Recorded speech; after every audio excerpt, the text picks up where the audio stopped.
जी हाँ दोस्तों, नमस्कार, आदाब, सत श्री अकाल। मैं दानिश महाजन प्रोग्राम बदलता दौर में आपका स्वागत करता हूँ। जैसा कि आप जानते हैं, हम national centre for the promotion of employment for disabled people के साथ मिलकर कोलैबोरेशन में एक सीरीज कर रहे हैं। इस सीरीज में हम आपको मिलवाते हैं एनसीपीईडीपी जावेद अबीदी फेलो से। आज की जो हमारी जावेद अबीदी फेलो है बेहद खास है। वो आर्किटेक्ट हैं, विजुअली इम्पेयर्ड हैं, आईआईएफ और पूर्णमिदम की फाउंडर और क्रिएटर हैं। इनका जो टॉपिक है वो है universal accessibility in public places. तो इसके बारे में डिटेल्ड इनसे बात करेंगे। हमारे साथ काव्या पूर्णिमा जी है। काव्या जी, आपका बहुत बहुत स्वागत। सबसे पहले हमें थोड़ा अपने बारे में बताएं, कैसे आपको इस फेलोशिप का पता चला, इसके बारे में बताएं, and what was the motivation to do this fellowship. Namaskaram Danish ji. Thank you so much for your introduction. I would like to begin by congratulating NCPEDP and Radioudaan for this amazing collaboration. My name is Kavya Poornima Balajepalli. I am from Visakhapatnam, Andhra Pradesh. I completed my graduation in architecture from the University of Mumbai. I am registered architect with the Council of Architecture and the district level committee member on disability for Visakhapatnam district. I curate an online platform by the name Poornamidam to support my research and advocacy endeavors concerning architecture, environment, and disability. I'm a person with a rare neurological condition, namely Idiopathic Intracranial Hypertension, shortly known as IIH, which resulted in my late blindness. I acquired this condition during my final year of architecture, that is fifth year of architecture in the year 2017, after which I had to discontinue my studies for 3 years. After the gap, I continued my studies and completed my graduation in the year 2021 with blindness. I also run a support group by the name IIH Warriors India to unite the individuals with IIH and their caregivers across India. After my graduation, that was the phase when I was exploring various options to build a career in architecture with blindness. I was trying to navigate myself and pave my own path. And during that time, I came across this advertisement for NCPEDP-Javed Abidi Fellowship program, and it caught my attention. As I was completely new to this world of disability and I was not aware of anybody working in this sector at that point of time, I was not really sure how it works. And even my experiences interacting with a couple of blind people was all about them giving me advices to shift my career path from architecture to something suitable for a person with blindness, rather than understanding what I really wanted to do or what is mean. And maybe all of this was a learning and helped me to realize that I have to pursue what I am interested in. And I'm glad that I just jumped into this trial and error method of mine, which I always love to do. And I'm grateful for the choice I made with NCPDP Fellowship. तो ये IIH क्या होता है, इसके बारे में भी बताएं। Okay, to elaborate a bit about IIH, which is Idiopathic Intracranial Hypertension, I would like to simplify it for our listeners as it's a complex. Idiopathic meaning unknown, there is no known reason or cause. Intracranial meaning inside the skull, and hypertension we can consider as pressure. So it's the pressure that is generated inside the skull without any known reason or cause. IIH is a rare chronic neurological condition, and we can also call it as unrecognized invisible disability because of its disabling nature, which is not apparent. And the symptoms oftentimes mimics the symptoms of the brain tumor, where there is no tumor gland or a clot or anything present, but then the brain behaves as if there is something and produces excess amount of fluid that generates this pressure inside the skull and causing unbearable headaches, vision disturbances, hearing disturbances, extreme fatigue, and etc. In my case, it's the permanent damage of my optic nerve that happened due to this excess amount of fluid and high pressure. So to manage this incurable condition, in some cases it is through medical management, as in through medication, and in some cases it is through surgical management. The only goal is to decrease the increased pressure. So in my case, I live with a brain shunt implant, which helps me in managing my condition. That means draining my excess amount of production of CSF. although it limits my mobility, but it helps me to manage my symptoms. Kavya जी, अब हमें थोड़ा अपने topic के बारे में बताएं. My research focused on universal accessibility in public spaces, which further evolved in stages. So let us first understand this process step by step. Why this topic? You see, I wear different hats. As I'm an architect, I perceive accessibility from both the shoes, as a designer and as a user. And nowadays, you see many organizations working on accessibility, many people talking about it, many conferences have this conversation around accessibility, but there is a significant lack of understanding on accessibility because it has always been perceived as a requirement just meant for persons with disabilities. But where in reality, it's beyond that. It caters diverse user groups and it's a universal requirement. Here, universal accessibility isn't just a trendy or catchy phrase. It's about making sure that every person, regardless of their abilities, can access and enjoy any entity. It's not that people are not aware about it, but it's about how it's been portrayed, how accessibility is portrayed and how it's been perceived by the public. So how does this help? Like adding the lens of universality to accessibility will make a shift in the thought process, will make a shift in the mindset and ultimately shift in the culture of how it's been perceived so far. Through my preliminary and secondary study, it is understood that it's not just a good idea to work on universal accessibility, but also a legal obligation. Globally, the UNCRPD Article 9 and nationally the RPWD Act 2016, sections 40 to 46 mandates accessibility. So while I was understanding the legal framework, I was also looking at the initiatives taken by the government. In India, we have the Sugamya Bharat Abhiyan, which is the Accessible India campaign, launched in the year 2015 with 3 different verticals, making built environment, transportation and ICT accessible for persons with disabilities. Although it's an active campaign, the data related to AIC was not readily available in any public domain. Only sources that I could come across were the newspaper articles in reference. So that was the point when I filed RTIs to learn about the current status of accessibility in public buildings under the AIC. Until now, we got the context of accessibility in public buildings. But what about public spaces? To reach there, we must know the difference first. Public spaces are those that encompasses not just buildings, but also the open spaces. Some of the examples could be footpaths, roads, parks, gardens, beaches, etc. Be it through my training in architecture or otherwise, my observation has always been that there is a direct impact of the built environment on our mental health, which is mostly overlooked or ignored subject. Here I'm not just talking about my own lived experiences, but also the research that has shown the intersectionality of accessible spaces and mental well-being in both ways in terms of quality of life. Both ways as in the negative impacts of inaccessibility in deteriorating our quality of life and the positive impacts of accessibility in improving our quality of life. This shows the significance of accessibility quotient of leisure and recreational areas, which are vital for not just persons with disabilities, but for everyone.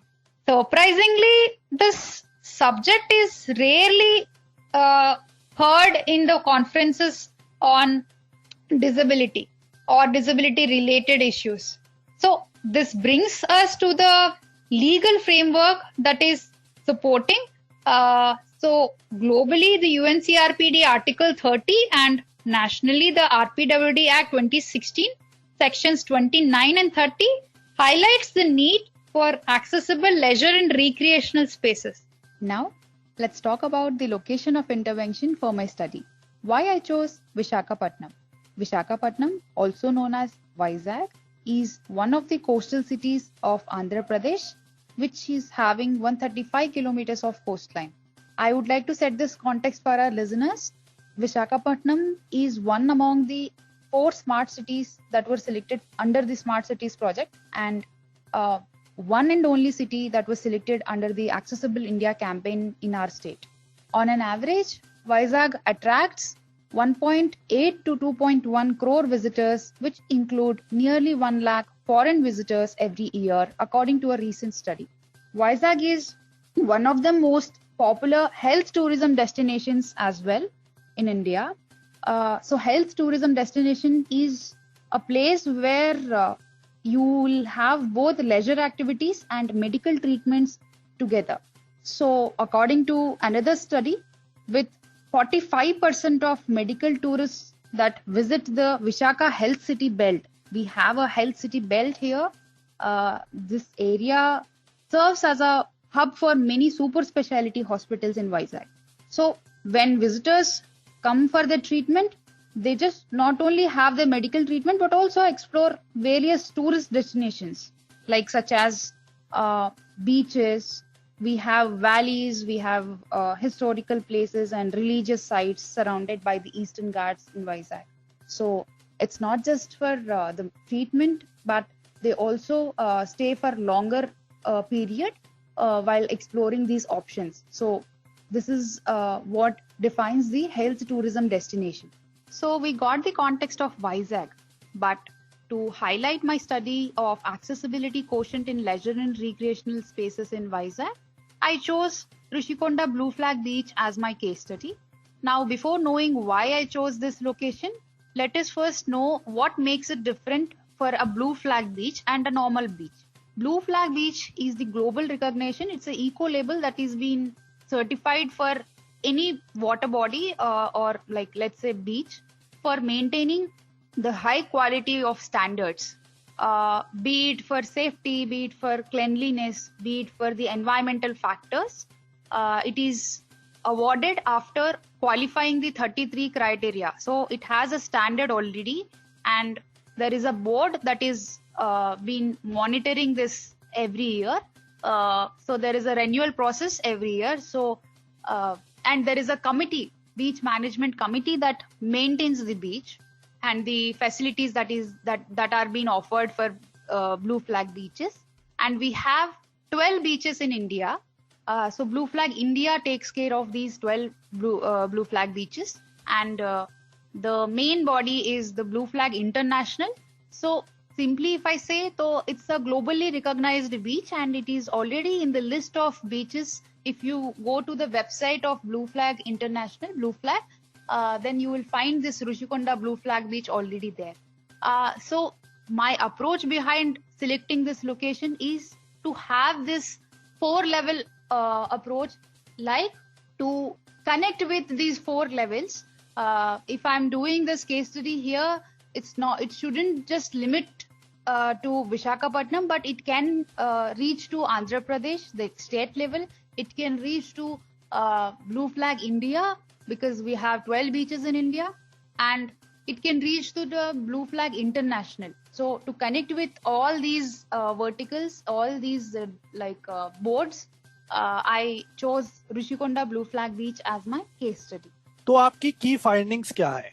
As I mentioned, I filed RTIs to know the current status of Accessible India campaign, to learn about the accessibility in public buildings. So I filed India-wide, not just for Andhra Pradesh, to know the status of other states as well. And I received the data, and based on the data, I prepared fact sheets on Accessible India campaign. So here now I have 2 fact sheets, one for the 2022 data and one for the 2023 data. I'm doing it yearly basis to have the track of the progress, and it can be helpful for anybody to just check about their own state or their own city, and it is available on my platform Poornamidam. So based on this data, what I can say about Visakhapatnam is, as on February 2023, the buildings that were completed are 0, and the selected buildings are 39 and completed are 0. And this is the same status even in the previous year. And after the launch of Accessible India campaign, now we are almost 8 years after the launch, but this is the status. This can be the status for these number of buildings, right? So to learn about this, I made visit to some of the government buildings that were selected under AIC, and surprisingly, there was retrofitting done. But what I understood after the field visit was that the progress after the retrofitting, the reporting part, there is a delay in reporting to the authorities that the process has been completed or retrofitting has been completed. So this is one of the findings based on my field visit related to the accessibility in public buildings under AIC. Now coming to qualitative study, which is the case study of Rishikonda Blue Flag Beach. I have prepared 3 parts of field reports on the accessibility quotient of Rishikonda Blue Flag Beach. My first part consists of the background and the 33 criteria and the criteria that is connecting accessibility, and my observations right from the parking area to the beachfront area where we will reach the water. So right from the parking, whether the parking is available or not for persons with disabilities, the signages and the toilet that is there for the person with disability, and the path and the access paths that are connecting towards the beachfront, and the facility of amphibian wheelchair and so on. So on these lines, even the bollards placement, I have documented my observations, and at the end, I have added the recommendations in terms of what can be incorporated to make the beach premise accessible. So this is the first part of my field report on which I have received the response of the authority, the APTDC, who is the concerned authority. And in their response, they stated the progress that they are making in terms of accessibility and the facilities that are already available and so on. And the third part of my report has the timeline of the Rishikonda Blue Flag Beach endeavor, as I have made regular visits to the Rishikonda beach. My first visit happened to be in the month of February 2022, and the last visit in 2023. So it's the timeline and it's the comparative chart of the same place like last year and this year. So I have prepared that in the third part of my field report, and I have added additional recommendations which are very specific to certain things. So this is about the Rishikonda Blue Flag Beach endeavor. In these lines, I have also done an interstate comparative study with the Golden Blue Flag Beach, Odisha. This is to have a comparative analysis of Andhra Pradesh Blue Flag and Odisha Blue Flag. So I made a visit to the Golden Blue Flag Beach, and I have done the accessibility assessment and have prepared a detailed field report and published on the accessibility quotient of Golden Blue Flag Beach. So throughout this particular endeavor, I came across some of the best practices, and there were some specific recommendations to improve the accessibility of certain things. So maybe one I can share from the best practices is that placement of MobiMat, where the pavement ends and the sand area starts.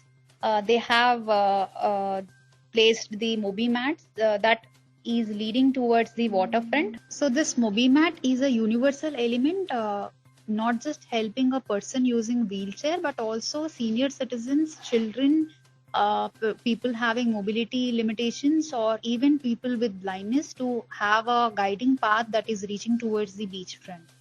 So this is something I can share, and there are many that you can find in the report that I have prepared.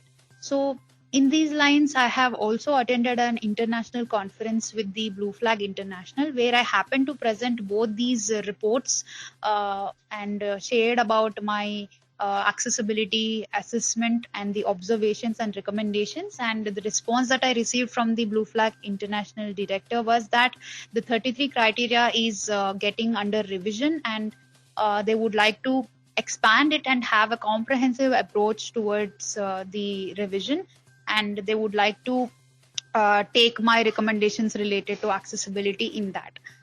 So throughout the journey, my engagement happened with the policymakers and the implementation part, and the key stakeholders involved in this were from the 4 levels.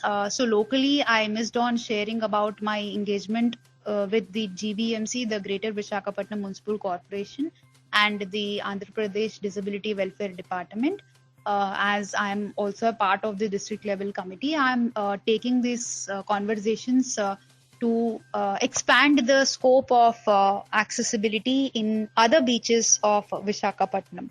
So this is about the comparative study and the engagement with the 4 levels of local, state, national and international. Additionally, I would like to quickly share something interesting. Through the baseline, what we understood was that work has been happening, and most of the work is happening from the general perspective, and there is a significant gap of involvement of practitioners in this process. Practitioners here, I mean, are the architects. Why this missing link? So to understand it better, here we are not just talking about accessibility for the sake of it, but to be sustainable and to have a long life. For example, if the ramp is constructed but it is not constructed according to the gradient, then what is the point, right? So in these lines, I have also conducted a parallel study from the architecture fraternity to get their perspective. So in these lines, I have done online surveys in 2 phases, one with the stakeholders, one specifically with the architecture fraternity, the students and the professors. So the major finding that I would like to share quickly is about the lack of awareness on basic concepts. For example, the retrofitting, or their understanding of accessibility is just limited to having a ramp access and having a disabled toilet and having a elevator or lift. And their understanding is again limited to just persons with disabilities, but there is no awareness on the universality to accessibility. अभी हमने findings की बात की, तो चलिए अब हमें अपनी recommendations भी बता दीजिए. I would like to share my key recommendations in 2 parts. Part A, first, effective implementation of the Accessible India campaign in 3 verticals. Why am I stressing on this 3 is that accessibility can never be worked in isolation, right? It must carry this integrated and collective approach. Only then there will be a holistic approach as an ecosystem. For example, if the transport is made accessible but the building is not, then there is no point, right? In these lines, there must be effective implementation on all these 3 verticals. Second, the revision of blue flag criteria according to the accessibility standards and better implementation of the existing criteria, regular monitoring and management by the beach management committee. In these lines, I would like to highlight that there must be inclusion of accessibility in the existing standards and guidelines by the MOEFCC, the Ministry of Environment, Forest, Climate Change, because accessibility can never be ignored in any of the initiatives. Wherever it is applicable, it must be reflected in the initiatives, right? Now, coming to the third, it's a special mention because I have been working on this endeavor since the beginning. Like I was doing the parallel study to mainstream universal accessibility in the architecture curriculum, to make the universal design as an integral part of the architecture curriculum. So in these lines, maybe there are many others who are working, but it's a positive development to see that there is an MOU that was signed in between the Ministry of Social Justice and Empowerment and Council of Architecture to mainstream universal accessibility in the architecture fraternity, in the architecture curriculum. So what is my recommendation here is that the implementation of this MOU and to bring this through the UGC, like to mandate this through UGC, to have regular engagement with the architecture fraternity, be it students or be it the faculty, to have kind of initiatives like fellowships or ideathons to get the practical issues give the problem statements where we are facing the retrofitting issues in terms of topography changes, the level differences as the geographical conditions change. There will be a practical issue in implementing the retrofitting work. So these are the practical issues that we face as we have diverse topography, diverse level differences, and so on. So bringing architecture fraternity to this and regular engagement would get better interventions. So this is about part A. Now coming to part B. There must be a cultural shift in mainstreaming this concept of universal accessibility. Adding universality to accessibility will change the narrative and then change the mindset and ultimately change the discourse on accessibility on a whole. So this holistic approach will ensure that it is being worked as an integrated way rather than it's been worked in isolation so far. So bringing the departments together and mainstreaming this concept everywhere would be one step that can be practiced by everybody who's working in this direction. Be it disabled or non-disabled, because we are talking about universal accessibility.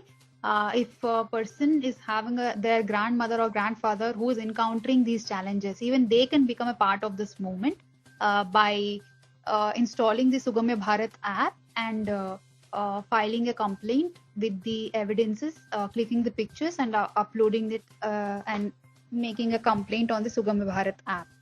Be it built environment or transportation or ICT, they can do this way so that there will be an ID that is being generated on this complaint and there will be a progress that is being shared.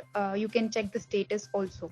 Kavya जी, अब हमें बताएं कि NCP Javed अबीदी fellowship जैसी fellowship कितनी important है हमारे लिए। क्या आपको लगता है ऐसी और फेलोशिप होनी चाहिए? इससे क्या बेनिफिट हुआ आपको? और साथ ही साथ अगर आप लिसनर से कोई बात करना चाहती हैं, कुछ बताना चाहती हैं, तो platform is yours. This fellowship opportunity is a unique experience for me where I got to learn a lot of things from different people coming from diverse backgrounds, be it academic or regional backgrounds, where we could exchange a lot of thoughts on various subjects. So there was a cross learning also. Based on the 2 years of research and advocacy endeavors and with the past experiences and learnings from the campaigns, I'm planning to launch my own campaign, so listeners can connect with me on Poornamidam. I'm available on all the handles, be it LinkedIn, Twitter, Facebook, Instagram, even WhatsApp channel. So they can have a regular update on my work and they can connect with me to have some collaborations as well. On this note, I would like to end. Ano bhadra krutvo yantu vishwataha. Let noble thoughts come to us from every side. Thank you so much Kavya ji, हमारे साथ ये जानकारी share करने के लिए। Thank you so much, बहुत ही मजा आया। तो लिसनर्स, आज हमने बात की काव्या जी से, जिन्होंने एक्सेसिबिलिटी के बारे में हमें डिटेल जानकारी दी, अपनी ऑर्गेनाइजेशंस के बारे में बताया। अगले सप्ताह मिलेंगे किसी और जावेद अबीदी फेलो के साथ। तब तक मुझे दीजिए इजाजत।